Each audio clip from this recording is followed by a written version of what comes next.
Well, good morning. I think, this time of year, this day, everybody is excited. I feel like that we did a good job in addressing the needs we had on our football team. I don't know that I've ever heard any coach say that they didn't have a great class, so we'll be able to tell in a year or two, really. But we are excited about this group and feel like that they fit some needs. We hit our target number when we started. We had wanted to get 18, and that's kind of where we ended up. So with that said, I guess take some questions. Well, going into when you first started looking at the 2016 class, was there one position that you felt was a priority bigger than any other? Well, we were short wide receiver scholarship guys. And so, you have a master plan, and in the 85, you've got it broken down 41 offense, 41 on defense, and right now we have 3 specialists. So you try to stay as close to those numbers as you can, but you got a little bit of flexibility. And a lot of it also depends on the seniors coming up. So for instance, if we maxed out, say for instance, we got 16 DB slots, 8 at safety and 8 at corner. Well, if you maxed out and you don't have a senior in either group, there's no senior safeties, no senior corners, then you're not going to be able to take one next year unless you slide. Now, that doesn't mean if there was a great one out there we wouldn't have taken it and subbed over there, but you want to stay as close to it as you can. For instance, we took 5 offensive linemen a year ago, through attrition, through whatever. We were still 5 or 6 short there, but our target was 3, 4 max. If we'd have gotten the right guy, we'd have gone to 4 because we only have 1 senior on the offensive line, and you don't want to go a year where you only take 1 offensive line recruit because you get the classes so imbalanced then, it doesn't work. So there has to be some madness to kind of the way you put it together. So I think we're probably we're a little bit over at running back. On offense, we're a little bit under on offensive line intentionally to kind of make up for where we went over at the running back, and then we'll sort it out, next year or whatever as we get through it. And it's always a game of trying to sort out the numbers. Can you talk about the process with Xavier Gant and sticking with him through the injury and what you saw when he came back from that? Yeah, well, Xavier was the first guy in our class to commit, and I think he wanted to go to Georgia Tech from Jump Start, and he saw we were going to take 1A back. And that's kind of where he was being recruited. So he said, I'm in, right from the start. He didn't want to get left out. And, he had a lot of offers. And it takes a lot of character and stuff for those guys to do that because, they get hit every week about wanting to go visit or wanting to change, and other people offer them. And, I think it says a lot about him for him to remain steadfast in that deal. And, everybody who thinks they know about recruiting don't really have a clue about it. They don't know who's offering these guys or what they're doing. I mean, I mentioned earlier, I've seen today guys who saying they're picking this over that those schools have no more offered them a scholarship than a man to the moon. But it's like they can say it because nobody can comment on it. And a lot of times the guys who are committed to other schools get offered from a lot of schools, but if they're not going to flip or change, there's no use in broadcasting it or saying it. So, when people try to gauge recruiting by offer sheets, which so many of them do, sometimes they're not right. I saw a stat coming down here on my phone that since 2005, only 44% of the 4- and 5-star recruits have started in college. They want to give you all those other stats. That's a pretty good one right there.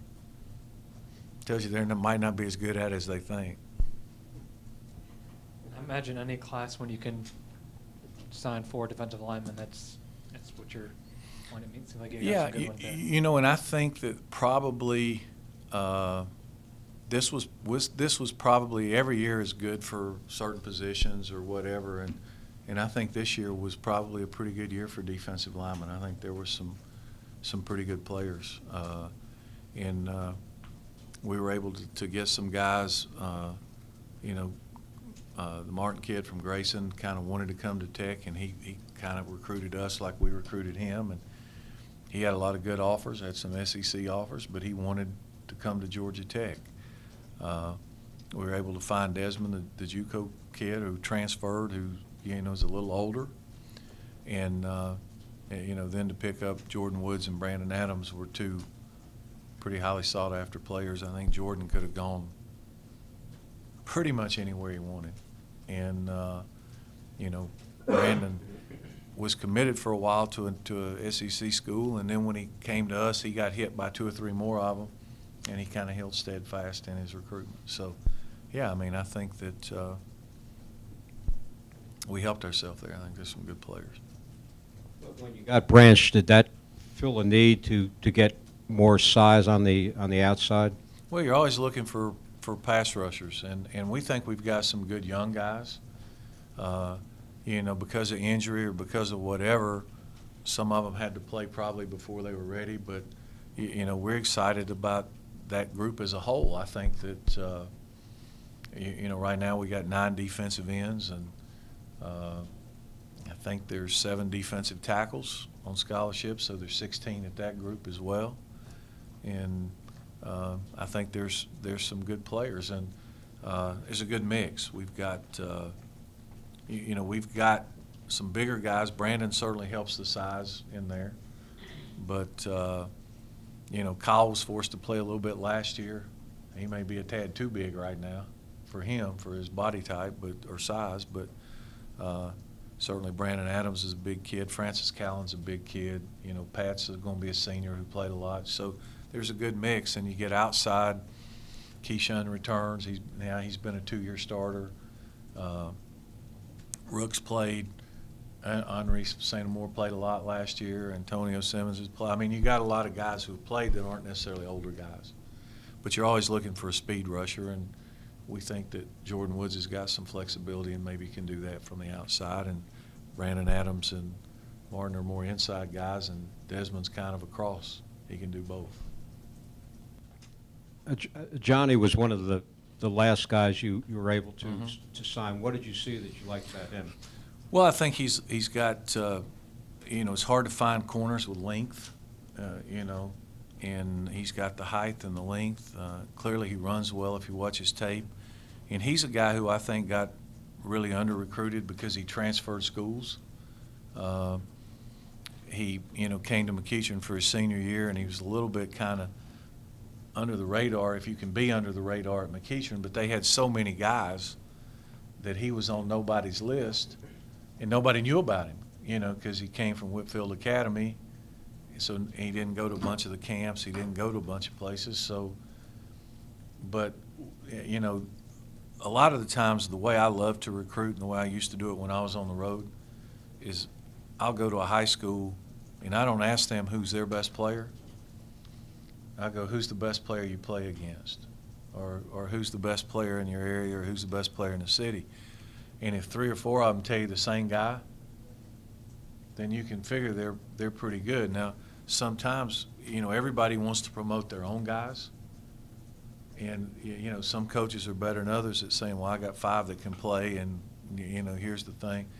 But if nobody from the other schools mentions any of them, then you better evaluate. And he was a guy that, that started playing, and when our coaches went out, several opposing coaches, they may not even know their name, they may know their numbers. And they'll say, hey, did you guys check out this corner at McEachern, or this guy, man, we couldn't do much with him, or he's really good. And to me, that kind of carries as much weight as their own guys are more recommending him. Not that McEachern didn't recommend him. I mean, Coach Hockman did, but I'm just saying, you kind of know. It was interesting. I was in Nashville. We went to do some visits, and home visits on Brandon Adams. And I always ask him, who's the best player? And I said, who's the best player in Nashville? And 3 opposing coaches told me Brandon Adams. Now, they don't have to do that unless And there's a junior running back up there at one of the schools that they also mentioned. But they say those two guys are the two best players. So it makes you, doesn't guarantee he's going to come in here and be All-American, but it makes you feel good about him because other people value, assessing where he's at, not just his coach telling you how good he's going to be. It seemed like, if memory serves, like right when the season ended, you were at 9 or 11, and you filled out pretty well. I mean, was that maybe a little different than in terms of the pace of the commitments than typical? Yeah, we had what I do. I don't generally squeeze guys, but there also comes a deadline, and it's like after a guy's visited 2 or 3 schools, and you're starting, because I don't offer, like if I know I'm going to take 18 guys, well, I'm willing to offer maybe 26 or 20, but I'm not going to offer 50. And then if number 50 says he wants it, we let him commit. And then if number 1 comes back 2 weeks later and says, I want it, we go cut number 50. So what we do with offers, we don't usually put them out there unless they're committable offers. If you come, then we stop at that position. Just like with Xavier. He was the first guy committed. We didn't recruit any more A-backs. Okay? So it's like I didn't just keep recruiting and say, okay, if I find somebody better than him, we'll take him and then we'll cut him sometime and whatever. So you have to kind of manage the numbers that way. So we only had 4 visitors the last weekend, and everybody else who had visited had kind of been given a deadline. And if they couldn't make a decision by that deadline, then we moved on. But, it's been my experience, if a guy has gone on 3 or 4 visits and he still can't tell you he's coming, there's a reason. I mean, he's looking for something that he hadn't seen or something that you don't have. He keeps searching.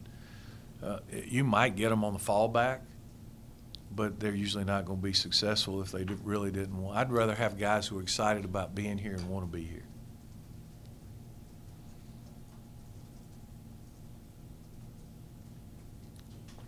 Anything else? Of the Zerta, I know that Donovan Campbell was here. What was kind of your sense when he left? I don't know. I can't really comment on Donovan Campbell. I don't think he didn't sign with us. I can just tell you we were recruiting him.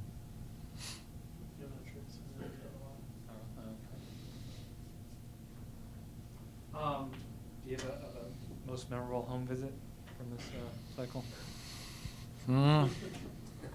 No, I think after all these years, they're all different. It's still interesting and fun. I mean, you come across all kinds, and one of the neat things about coaching at Georgia Tech is it's a certain fit here, a certain kid that fits the niche, and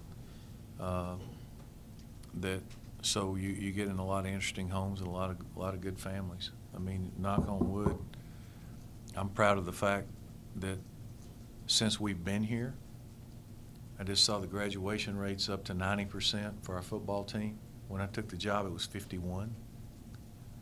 And I think that says a lot about the kind of kids that we've recruited and the kind of kids, again, our guys aren't in the headlines getting arrested every week either.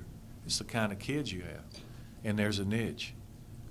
And so when you get in the homes, you meet a lot of great families and interesting guys.